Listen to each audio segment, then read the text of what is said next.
Hello, everyone. It's time to eat, drink, and be merry with your hosts, Lisa and Nancy.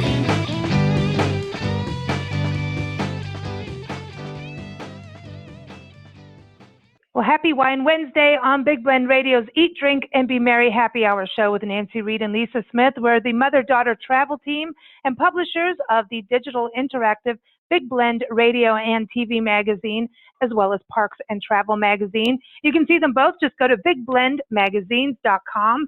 And today's show is all about Oregon's wonderful Willamette Valley Wine Country. Say that real fast 10 times. Well, I just rather drink it. I know. We need some of this. Apparently, this is awesome. Travel writer Linda Kissam, the food, wine, and shopping diva, just returned. She had a amazing wine tasting adventure there. In fact, she wrote a guide for the magazine, which is awesome. Her latest article is up on blendradioandtv.com. It'll also be featured in the spring issue of Big Blend Radio and TV magazine. She really focuses on the different places you can go. And she says elegant Pinot Noirs, crisp Chardonnays, and striking Rieslings are the superheroes of the Willamette Valley. And she also says that the words Willamette Valley represent more than a destination. They denote a specific sense of taste and place. We like that. And sustainability is key. Majority of the wineries are dedicated to being organic or biodynamic, and we'll talk about Live Certified as well. Cool. So this is cool, man. We're excited to have Diva Linda back on the show today. As you know, she's a regular columnist in Big Blend Radio and TV magazine and Parks and Travel magazine. She's also the president of the International Food, Wine, Travel Writers Association.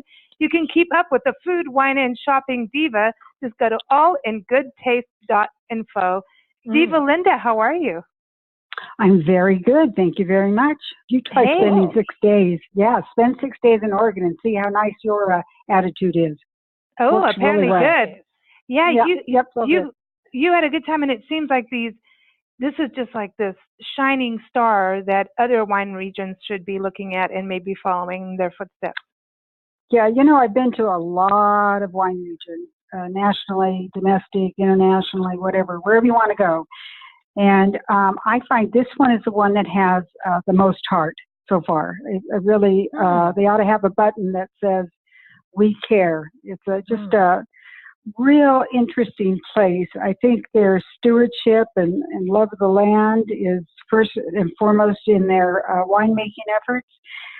I really was surprised just how sustainable they are. They're a smaller wine district to some, and they have a great amount of attention already, but I think they should have a whole lot more. I'm really impressed with them. Wines were great, stories were great, food was great, everything was great. It was a wonderful trip. I really appreciate being invited to go and see it.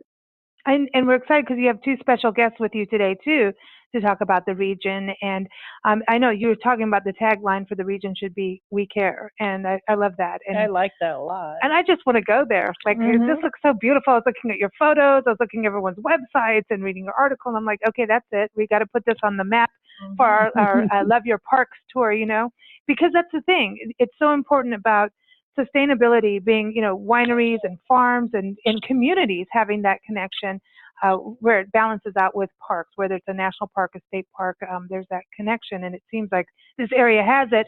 I want to bring our guests on, our special guests that Linda invited on. And so Diva Linda, before I bring them on, this is definitely Diva approved.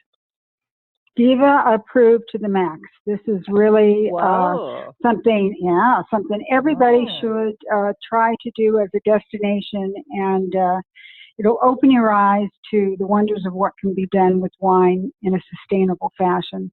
Really, really, really special things, and I'm really glad that Morgan is there to lead the way and help sort of coordinate efforts. And when you hear from our guest what he does at his place, you're just going to be flabbergasted. That's all I have to say.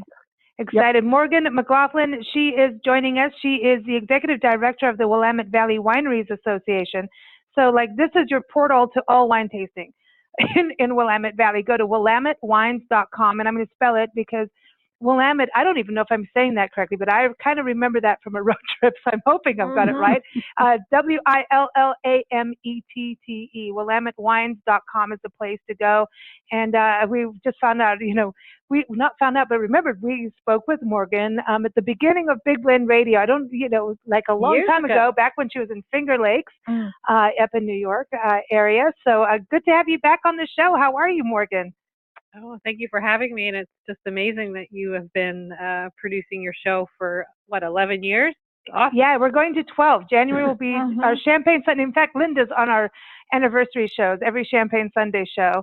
And and Diva Linda, I think she was on the show around the same time, she joined us around the same time as when you came on our show. And I remember giggling and talking about all the different farms and what it was like wine tasting. And it seems that the wine is in your blood, Morgan. Good wine. Yeah, as long as it's good wine. Oh, good wine, good wine. And this is interesting about Willamette. What is it for you? I know that you've done a lot of work also with Santa Barbara Vintners Association. For you, going to a place like Willamette, what was it that drew you there? Well, I think wine associations, the work that we do is very focused, and there aren't many places in the United States that make and promote premium wines. I should clarify and acknowledge that all 50 states have at least, one farm winery. So every state makes wine. So I'm not saying that there isn't good wine made all over the country, but there are, notable regions that have kind of elevated domestic wines. Parts of New York, obviously California has been the traditional leader. And Oregon and Washington and the Pacific Northwest are, coming along strong. We did pass through the Willamette Valley, and if we had known there were so many good wines there, we'd probably still be there. See, that's it. See, thank you, Diva Linda. So, you have over 300 or around 300 members in the association? Yeah, we've got about, it kind of varies a little bit, but on average, we have about 250 winery members a year, and we are an association that also includes vineyard members and hotels and transportation companies. So when you add all the categories up, we are close, if not more than 300 members. Wow. Cool. In 2016 Wine Region of the Year, according to Enthusiast Magazine. I like it. They got a good thumbprint on you. That's awesome. Congratulations on that. That's awesome. I want to bring our next special guest on, Taylor Pfaff. He is the CEO of Left Coast Estate. You can go to leftcoastwine.com and, talking about, Enthusiast Magazine, giving the area Wine Region of the Year for 2016. Left Coast is making some headlines too, especially with USA Today, voted as Oregon's top tasting room of 2017. Wow. And they're doing cool things with oak trees. And it just looks like a fun place to go, honestly. Taylor, welcome to the show. How are you? I'm doing great. Thanks for having me today. Hey, it is awesome to have you on the show. It really looks like Left Coast has gone full hog into, we're going to do what's good for the land, which is going to be better for the actual grapes, and that's going to be better for the wine. Oh, absolutely. We got quite a bit of property on our estate, so we've had the freedom to kind of play around and explore. And, at the end of the day, we're really just farmers, so there really was quite the natural progression into sustainability for us. And you are live certified, which is different. I know Linda's article, Linda, you were talking about biodynamic and organic and biodynamic. I want to touch on that because it's unique and different. And I know farmers who hang out with the moon and do all kinds of interesting things with biodynamics, but I like it. I'm always cool hanging out in the moon, especially with wine. But live is a little different. Can you tell us about that? Yeah, so Live is really looking at the environmental and social responsibility of the operation as a whole. So of course they're looking at what you're doing in the vineyards, but they're also looking at all of the land and how that's being treated with a really big focus on biodiversity. So on our property, we have about 490 acres. We have 142 acres of vineyards, and then we have a lot of ecological compensation areas, they call them. So we got a nice kind of array, and some of it's forested, and it's oak forest, which we do a lot of work on too. And then there's also reservoirs, lakes, some potential wetlands. So their focus is really on what can you do with your whole property, and how can you try to reduce the environmental impact of, the monoculture of grapes that we're essentially farming. That's important. That's important. We talk about that a lot, about what happens with monocultures, and now it wipes out even like your soil. Doesn't it come down to your soil being so important? Yeah, and we really try and make our wines really representative of the terroir of the estate. So soil is the number one determining factor. Where the vines are planted is going to have the biggest impact on the wine. So if you're not taking care of your soil, you're going to have a really short run in this business as far as the vines are concerned. We have some friends who have acreage up in San Benito County. There's like a huge ranch out there, and what they do, Piscinus Ranch, I got to give them a shout out.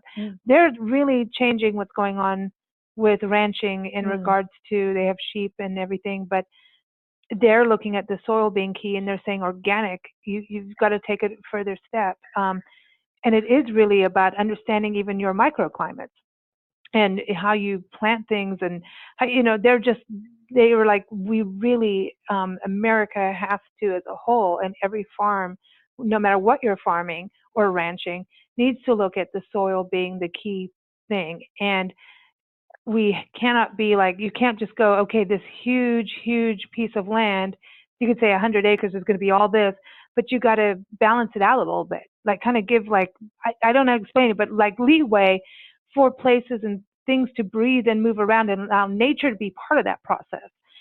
Whether you're organic or not, nature has to be part of that process.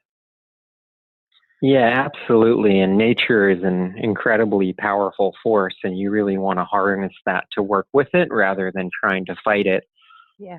So I mentioned our oak restoration efforts earlier. We're really lucky to have a great diversity of oak trees. Oak trees are incredibly long-lived, so a juvenile oak tree would be about 80 years old. And then we're fortunate enough to have a few heritage oaks, which are over 500 years old. Wow. That's so cool. That's amazing. And white oaks, right? You have white oak forests, which we're always used to, like the live oaks or the California oaks, but you have white oaks, which are a little different for us. Yeah, in the Willamette Valley, we have the Oregon white oak. It's Quercus garryona, and it's one of the most threatened habitats in the valley, which makes it even more important. 97% of its historical range is gone, and because the oak trees are so slow growing, you really need a multi-generational effort if you were to try to plant a new forest. So the focus right now is really trying to preserve what we have left in the valley. Wow. What tell us about the wines that you have. I mean, are they Pinot Noir? I know Linda was talking about it. Pinot Noir, and then also, Chardonnays there. What are your wines? So, being in the Willamette Valley, we are definitely focused on Pinot Noir. That's probably about 70% of the production we do, but we also make some really lovely aromatic white wines. Oregon Chardonnay is really coming up fast. I believe it's probably one of the best white varietals that we have great potential for.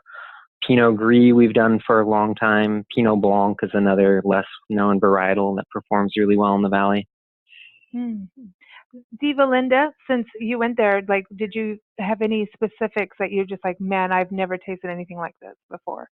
And you were I think in this particular winery, their Pinots are really quite exceptional, and I think for me anyway, if I was going to say find a winery that has the taste of the place, this would be it. I don't know if I was so enamored with all the things they're doing that the whole story just made me real receptive to it, but I really think it was just really great winemaking. This is a place that's beautiful, it's well run, and they even have truffle bushes, which is just amazing. Yeah, I mean it's. Can you explain how you're doing these truffle bushes? Because I thought that was very interesting. This is an example of thinking way outside the box of what one might do with one's land. Yeah, sure. So the kind of joke we have is that we'll try are definitely one of those things.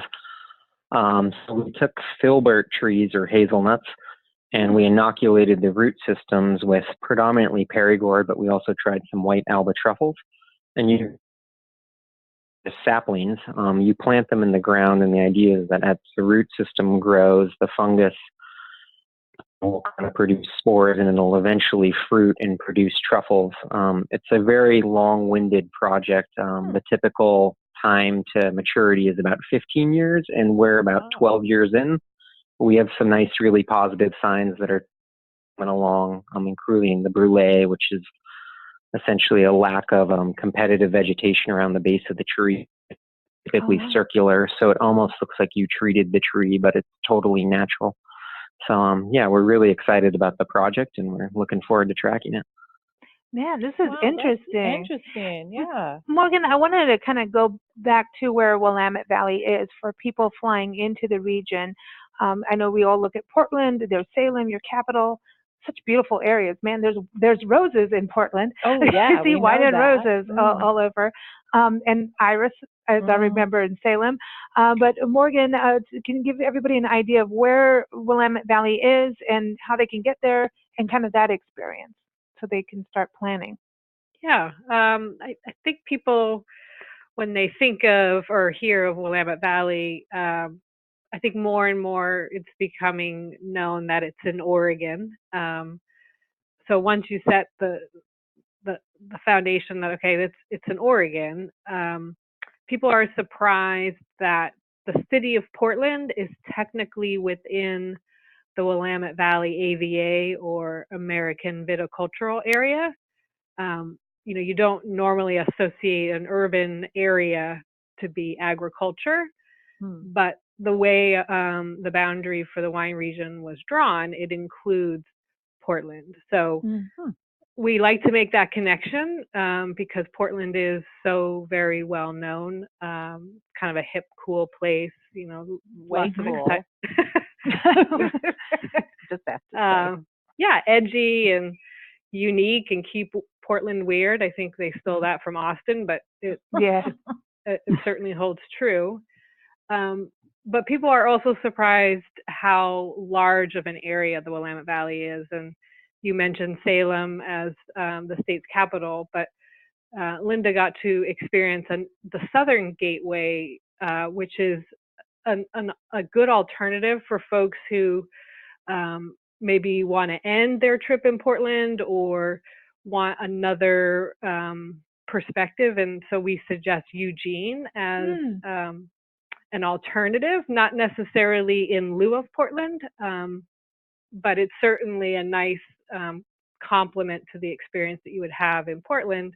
And it gets you to drive up the valley, south to north. It gives you some experience with the University of Oregon and the history with Nike. There's a lot of exciting kind of current day history.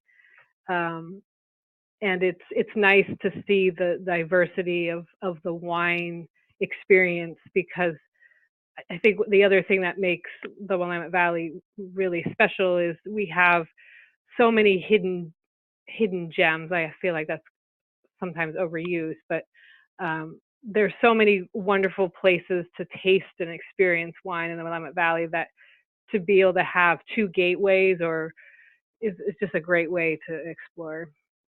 I think that is neat. And Eugene, I remember knowing Eugene. I've got friends out there, but also traveling, just going on the Interstate 5, and all of a sudden, here comes that mountain pass. I just remember that mountain pass. But it's also where you can, you're near the redwoods and all of that. I mean, it's such an interesting piece of land. Like, just the topography is so fascinating to me. And you're not far from the ocean. You're not far from, you're in the countryside, but you're also near, mountains. It's really quite interesting about that. Is that part of what makes this such a good place to make a wine and grow vineyards, Taylor? Yes, and I certainly don't have nearly the track record that Taylor has on speaking to why the Willamette Valley is a great place for wine, but I think when you look at Oregon versus California as an example, we never want to think about, oh, one region is better than another. It's, how are regions different? That's what makes wine and food so interesting, is understanding how they're made and who makes them. But I think Oregon has, and then the Willamette Valley is, it's plentiful water. You've got the heart of the Willamette Valley, the Willamette River that runs through the valley. You've got the verdant green hills. You've got volcanic soils, very complex and different nuanced sites. So wine tastes different as you kind of travel through the area. That's awesome. There's kind of an earthiness, Taylor talked about truffles, and you think of mushrooms and ferns, and there's very much that earthy element. And we're protected from the ocean, but I think Taylor can talk about the specifics of where his property is located in the Van Duzer corridor, where there is some maritime influence, but it's different than like where I was in Santa Barbara, where you very much had a kind of a saltiness to the air. You don't get that to the level here in the Willamette Valley. I really agree with you. I think this is the beauty about being into wine and tasting wine, and that's with food, and it's with beer, it's with all of it.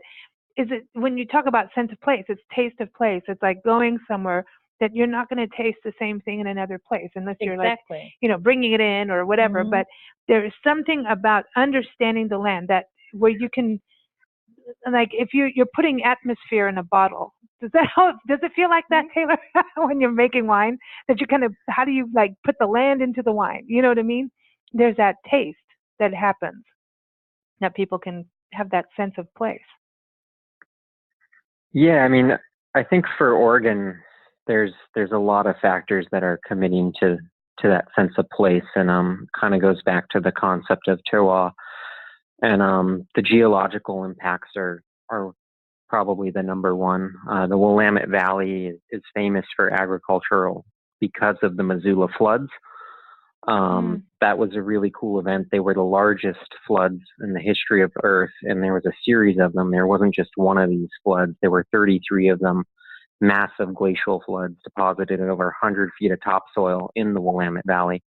Wow. And the second big geographical feature we have is the corridor that Morgan mentioned earlier, the Van Duzer corridor. There's essentially a coastal range of foothills along the entire length of Oregon.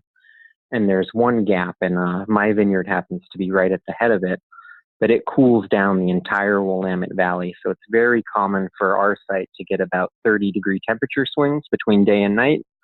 And typical in the valley would be about 20 degrees. So that big diurnal shift is really great for preventing pests like mildew and maintaining the acidity. Kind of the last thing I really think about that makes the Willamette different is the people. We've done a wonderful job setting really strict AVA designations in terms of what we're allowed to do with quality. So we've really maintained the integrity of the fruit that we're coming. Everyone is committed to try and make good wine, and beyond that, helping each other make good wine. And that collaborative part is what makes us really special, and it makes it a good place to be. Well, and I think that translates. We're excited because we have to come see you because of those floods, the Ice Age floods. You're on the National Historic Trail for that, of the Ice Age floods. So when we're traveling to every single national park unit in the country, and the Ice Age floods is part of it, so we get to go wine tasting. So who would have said, you think about it, geology, but that's the cool thing about this, how geology and history comes together to make good wine. Yay. Absolutely. And nature. That's cool. It's a taste of the land. I know. Diva Linda, I want to go back to you. How many wineries did you go to? Like really? This is 6 days in Oregon, but like how many, like how bad was it? Because I've got this list that you gave our readers here. Like there's like all these wineries, and I'm like, did you have a limo take you around, or what's up? Yeah, how did you pretty do this? much. Yeah, well, and I think in total I visited 17 wineries. Wow. In this particular segment, we're talking just about 12 of them. I don't think I've ever written this long of an article in my entire writer's life, but each one of these wineries was chosen by Morgan and for specific reasons, and they're just dynamic examples of what the Willamette Valley can do. So 12 wineries in this particular segment, 5 others in another segment coming up in December. So that's a whole lot of wine to be drinking in 6 days, but somebody had to do it, and I'm glad it was me. It was wonderful. Fabulous. No, she's a diva. She's a diva. I remember you. Yeah. But I remember you doing. Was it the Rutherford tasting of the the Cabernet? Rutherford tasting. Oh my Lord! Oh, my. Yeah, that was like 100 wines. Or I don't know how many, all cabs in one day. That was that was a wonderful experience. And then you remember the 50 best wines of in France. Well, I mean, I never thought I was going to stop tasting. That was a fabulous experience too. But when you do these focused tastings, and especially on 3 or less varietals, it's really it's a great learning experience. You really begin to understand where you are, what the taste is, and what a region is capable of. But beyond that, I'll say it once again, it's the stewardship of the land that makes this place the most special to me. Just some of these people are doing biodynamic farming, others are doing organic, others have this wonderful live certificate. There's a couple experimenting with rootstock, planting just varietals on rootstock and not. Remember, they used to do that before phylloxera, and then when phylloxera came along, they did grafting, and now there are some wineries in the Willamette Valley that are trying to bring back just on rootstock. We'll see how that goes, and Taylor may have some thoughts about that because it has to be such a clean environment. You almost have to be solo out there by yourself. Make sure that you're not borrowing any farm equipment or bringing in any kind of pest with you on your feet and so forth. But, interesting times. I mean, this is, we'll see how this region does as it grows. And Taylor, how many, would you say that 80% or more of the wineries that the vintners that are using some sort of organic, biodynamic, or live certification process? Yeah, I think for the majority, everyone is really looking at that as something that they want to improve, and we believe that it makes better consensus amongst the valley.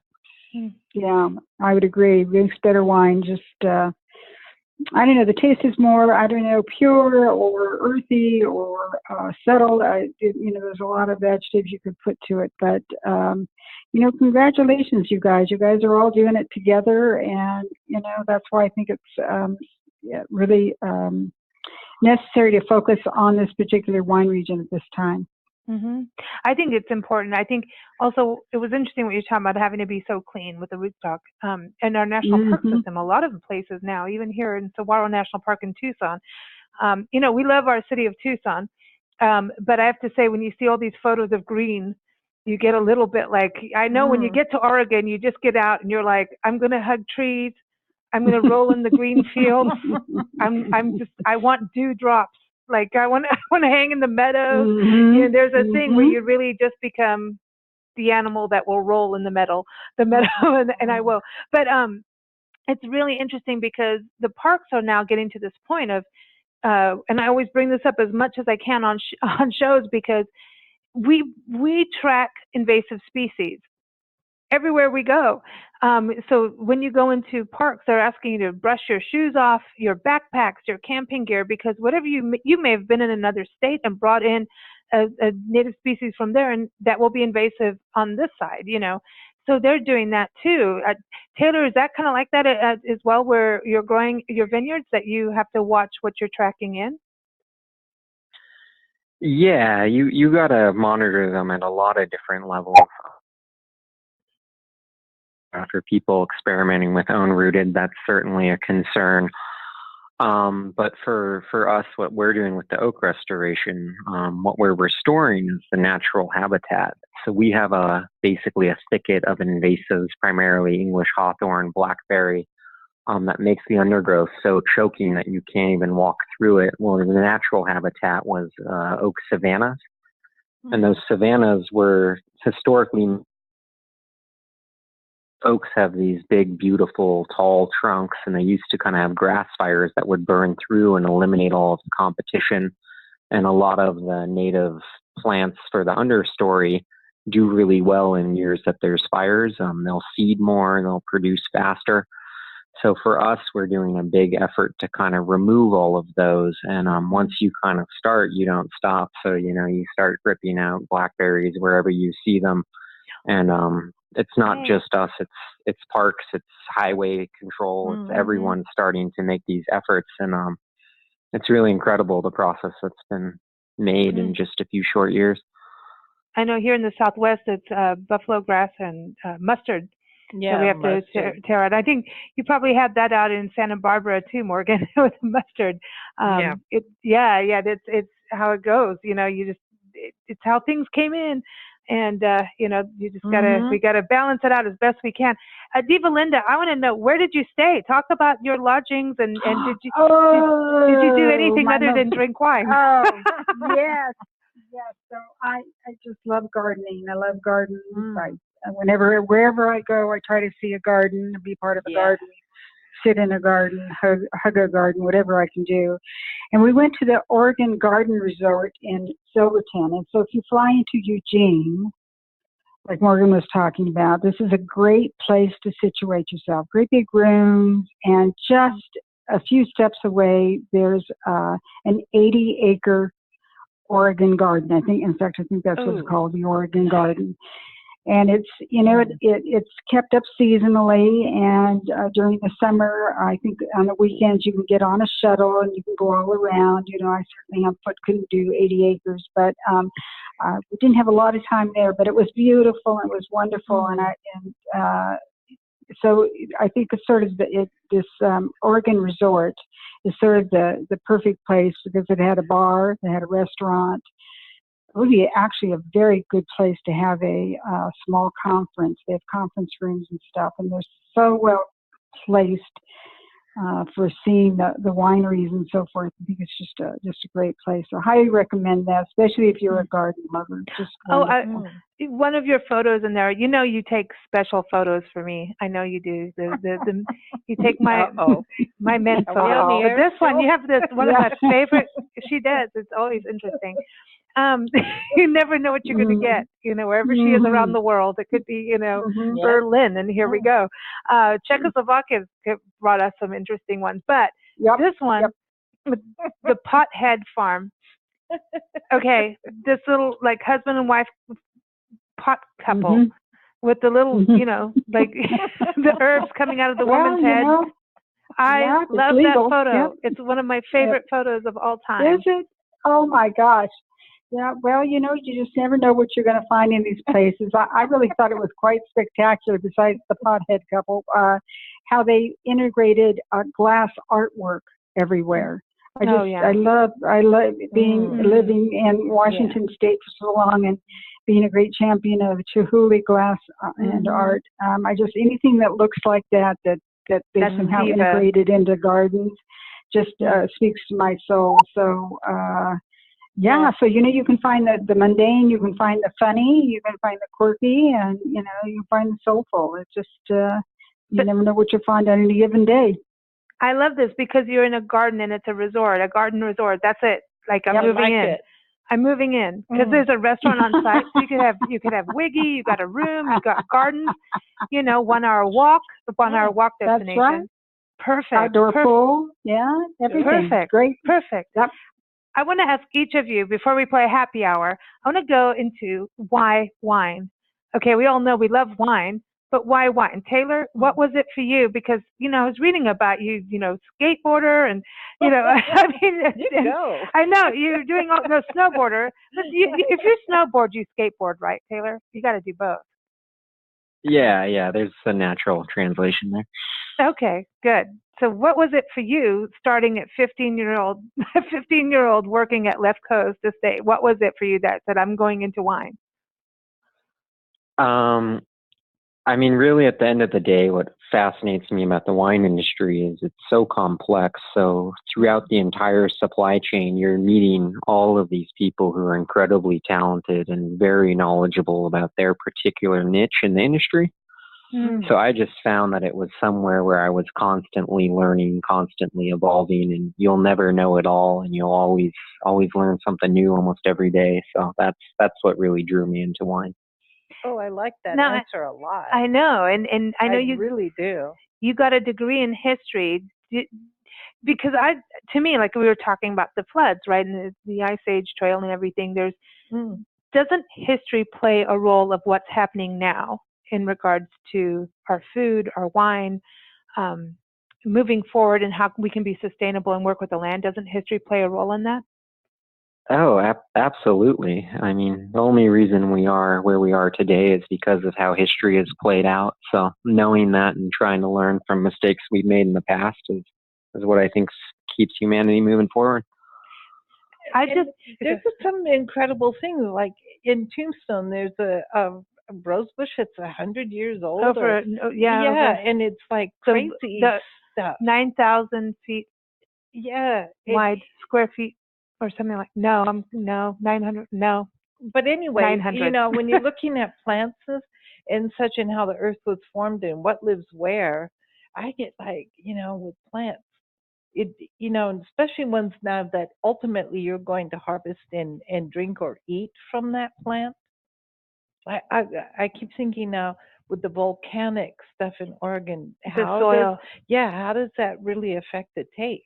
Yeah, because maybe somewhere else where they don't have volcanic action, they can't get that taste. Yeah, we're lucky in Oregon. We have a couple different areas. So up north in the Dundee Hills, they do have a lot of that volcanic soil, and it tends to express itself as really deep, rich flavors. And we're a little further south in the valley, so we have more ancient marine sediment, and our wines tend to be a little bit less fruit forward, kind of more layered, a little bit more earthy. And it's really cool because the two are only 30 miles from each other, and there's a huge difference in the expression, and both of them make fantastic wines. And it's really coming back to the soil. It comes down to how you can have drinking history. Yeah, when you have like a neighbor and they're getting snow on their land, and your land you're getting sunshine. You know how that happens? Like you could have it in.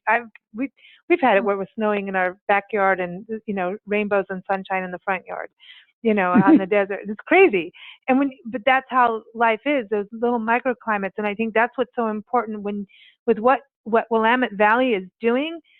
Just going on everything and reading Linda's article, just that you understand that connection, that every little piece of land is important, every little part is important, and understanding those little microclimates and soil, little change of soil from here to there, because when we have, a lot of vineyards or a lot of fruit trees or whatever it is in one area, if it is all treated the same way, it doesn't work. And I think what you guys are doing is you're the Northern Star of like, hey, everybody, look at understanding just exactly what you have on your doorstep.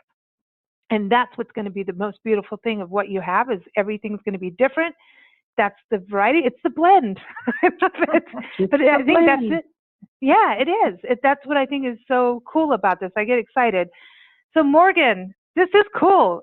I'm so glad you're up there. I know. Awesome. I want to hear more about this. But tell us, what was it for you that said, I'm going to get into the world of wine? I don't have nearly the poetic answer that Taylor had. My journey was a little less planned and more inherited in the sense that my family had a winery and I just grew up with that as a bit second nature. But it wasn't until after college that I had my own personal interest in wine. and I ended up marrying someone else in the wine business, and we've been able to kind of marry, pun intended, both our professional work with wine with our just enjoyment of wine, whether we worked in wine or not. I like that. New Cat Stevens song, "Oh Baby, It's a Wine World." I love that. Oh, God. Now, Diva Linda, like from what I remember, is like going back to the same time frame, 11 years ago, when both you and Morgan started on our shows, but you going into the wine world was really in Temecula, right? Or was there something before that? No. Well, I'm Catholic, so the most I knew about wine before I started to work with the Temecula Valley wine growers was, that you stood up and walked towards it on Sundays. So there's better wine out there. So, and then, I had my Blue Nun stage, and I had my, all my dessert wine stage, just like a lot of people do. And then I'm an organizer, and I was invited to come to Temecula and organize them, and then this great mystery. I know this great mystery presented itself as sort of a sideshow. I had no idea. I thought that they were just rules and rules. And then one day I got into it struck me one day when I got into a panel with a bunch of vintners and winemakers, and they were trying to, for an event we're going to have, just have descriptions of 7 wines. Now, how hard can that be? But you have 15 plus people in a room describing both their wines and somebody else's. I had no idea you could not agree. But here was somebody saying, "What if you put that it has fig taste in it, then you'll have to give me back my earthy tones." And I thought, isn't that interesting? So we can disagree, and it's like a mystery of how you put all this stuff together. And from there, it just sort of, and then just having specific tasting panels where you actually learn to recognize a Chardonnay from a Sauvignon Blanc. I mean, really, up to that point, I really didn't have an idea. So that's my journey. And once I found out that it had so many nuances and such a mystery to it, and that you could imprint what you thought made good wine, that what makes good wine is what you think it is. My sister still thinks that, a dessert wine is the best wine in the world. That give her a red wine and she thinks it's twigs and sticks. You take me in, and I like those twigs and sticks. I like that. I do too. I want to eat the soil. Like I want to taste the soil. I want to taste it. Yeah. Like I want to eat dirt. Like I want to, when I drink wine, I want soil. We want to know what the soil tastes like. But I don't want it the soil. I don't need the mud pie. But we don't. I did that as a kid. No, we don't want the like over chemicalized. No, I want clean mud. We want the real dirt. Yeah, that's it. Taylor, get the dirt out. So we'll send some over. Yeah. So in the end, is it not grand? You get to make your own decision about what makes a great wine for yourself. Is that just not grand? Yes, I mean, nobody has to tell you what makes a grand wine. We can do all this visiting and so forth and learning, and it helps us understand why wines are great or not great. But in the end, when you're sitting around your table having a glass of wine, is it good for you or not? It's just what a wonderful mystery. And when you travel, it gives you this whole other way of traveling and understanding the land and where you are. Again, I'd agree. The whole thing of Willamette Valley, to me, I'm enamored. I want to go because of that, and understanding, like, when you just go in and do an Instagram pic at a statue, like, there's more. You need to go wine taste and look at the vineyards, look at what made this, eat the dirt, man. No, but that's how I think you really come to understand geology in a way. It's like if you have to be there in the region, go to the winery, having seen the geology, and then taste the wine. And if you can imagine the geology you just saw, then you can man, check that out. Taylor, do you think you could make wine in Hawaii? I think someone is making wine in Hawaii. Isn't that right? They're all 50 states, but I mean, come on, the volcanic thing, right? Yeah, because and it's interesting because Central California near Pinnacles Park, where they're moving literally, and on San Andreas Fault, they're volcanic and everything. They're making Pinot out there, and I'm wondering, like, this is interesting. So wherever geology is going, like, is moving, you need to go. You need to move to those places to drink that wine. That's how I'm going to look at it. But it is true. People, when you think about geology, for some of us, it's like, oh no, that's too much information. Oh no, it's fascinating. But drinking wine will get you there. Okay, happy hour game. Okay, so we want to know if you can have wine with, or happy hour. It doesn't have to be wine. Happy hour with anyone around the world, alive or passed on. Who would it be? Where do you want that happy hour to be? We got a good, expense account here. What are you going to drink? And we want the gossip. What are you going to talk about? So Linda, let's start with you. You've been through this, but you've been traveling around. Where are you today, by the way? Oh, I'm still in Seal Beach, but tomorrow I'm heading off for Lafayette, Louisiana. Is it Louisiana? Oh, yeah, Lafayette, Louisiana. Yeah. I've been traveling so country. much. I'm sorry. Yeah, I've been traveling so much. I've sort of forgotten where I was supposed to be. But anyway, in my turn to my toast, I would very much like to sit down with Charles Louis Tiffany. You know how I love my jewelry. You know how I love my jewelry. Diva. I just got another advertisement from them, and I thought, damn, I'd like to meet that man. And I'd like to go to the Sherman Library and Gardens in Corona del Mar. I just visited them. I'm going to do a story with you all about them. It is the most beautiful coastal garden I've seen in a long time, and it's 20 minutes from my house. Who even knew? I didn't even know. It's so. And you had fountains and koi carp and everything. I saw those photos, and I'm like, dang it! Oh my God, who would know? And we would have a glass of Pinot, I think, because I'm now re-enamored with Pinot. So it's such a light, lovely drink, and goes with everything. There isn't anything, including ice cream, that it doesn't go with. It's perfect. It's a perfect wine. Perfect. It is. Perfect. It is. Yep. Morgan. Oh, wait. I want to know what you're going to talk to him about. Wait, go back, Diva Linda. Oh, where are we going to go? Yeah. Really are you going to ask him for like a free expense account?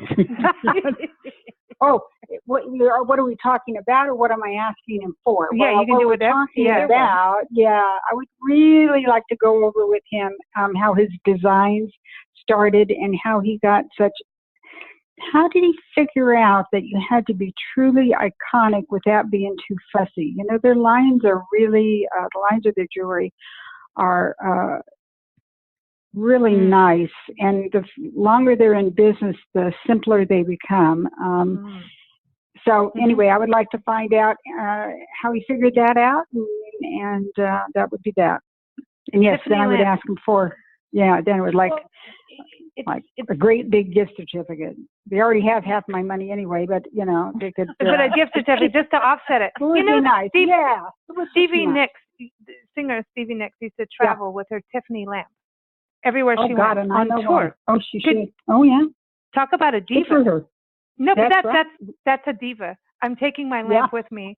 That was her main thing, her Tiffany lamp. I'm like, there it is, diva, the Welsh witch diva. I the light of the Tiffany. I know. So Morgan, let's go to you. Who are you having happy hour with?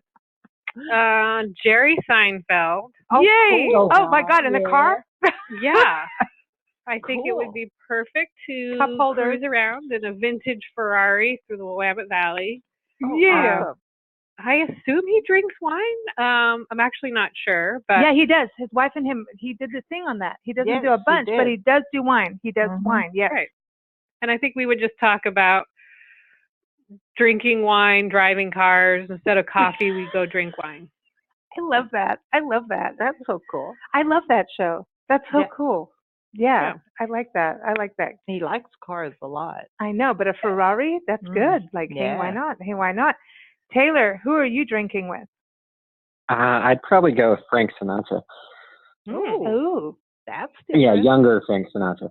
Oh, the young one, not the older one. Okay. Yeah. Under 40, somewhere in there. Oh, okay. Yeah. Okay, so younger. Okay, was there a reason for that? I don't know, just closer to my age. Okay. Be more relatable. I'd take him out to sushi, so that would probably throw him for a loop. and where are you having sushi? We would head up to Vancouver in British Columbia. Oh yeah, okay, that makes sense. Yeah, I like that place. Yeah. Okay, so what are you drinking? We'd probably have some Pinot Noir, and then we'd also have some sake. Yeah, gotta have some sake. Because Pinot Noir goes with sushi also, just in case you wanted to know.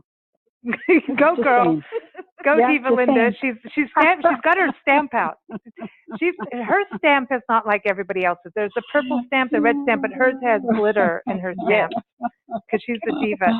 So what are you going to talk to him about? Yeah. I'd hope he would do the talking. That's my theory. He's the socialite. And I mean, I think he's going to be blown away by the environment and food. So, and iPhones and all of that. There'd be a lot to catch up on. Have you watched the Quincy Jones biography thing that just came out? I haven't seen it. It's on Netflix now, and Frank Sinatra truly helped launch Quincy Jones. Mm-hmm. Check it out. It's the coolest story ever. But it's really cool. I just want to say, I want to go with you. You could have Frank, and I want Dean Martin. Oh, she wants Dean Martin. She's never gotten over it. Like, that's the man ever. That's the man. Well, thank you all for joining us here on Big Blend Radio. Willamette Valley, everybody put that on your radar. Morgan's website, go to willamettewines.com. That's the wine central of Willamette Valley. So check that out. And everything, like you were saying, Morgan, everything is there. All the different, hotels, you can find out about airports. Everything is there. And, of course, the wineries. We want that.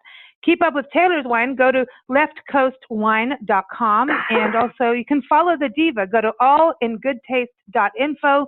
Again, Diva Linda's story is up on Big Blend's website. It's go to blendradioandtv.com. Just type in Willamette Valley and you'll find it, or go to Diva Linda and their expert page. And you'll also see it in the spring issue of Big Blend Radio and TV magazine. I want to thank you all for joining us. Thank you, guests. Thank you, listeners. Keep up with us at bigblendradio.com. We have a special song for today. It is Willamette Fog. Who knew I would have a song from Willamette up my sleeve, right? Do you like the fog, Taylor? I just want to know. Does that help? Yeah. We love the fog. Well, okay. So this is from an incredible guitarist, John Durant, and it's JON Durant.com. And it's from his album Parting Is. He loves Willamette. He goes between Massachusetts and Willamette all the time. He posts all kinds of great photos on Facebook of Willamette Valley, and he knows how to cook. He has his cooking Fridays, and he loves your area because of the wine. So we have to play his song, Willamette Fog. So here it is, everyone, Willamette Fog. And again, the album is Parting Is by a guitarist, John Durant. Thank you all for joining us. Take care, and cheers.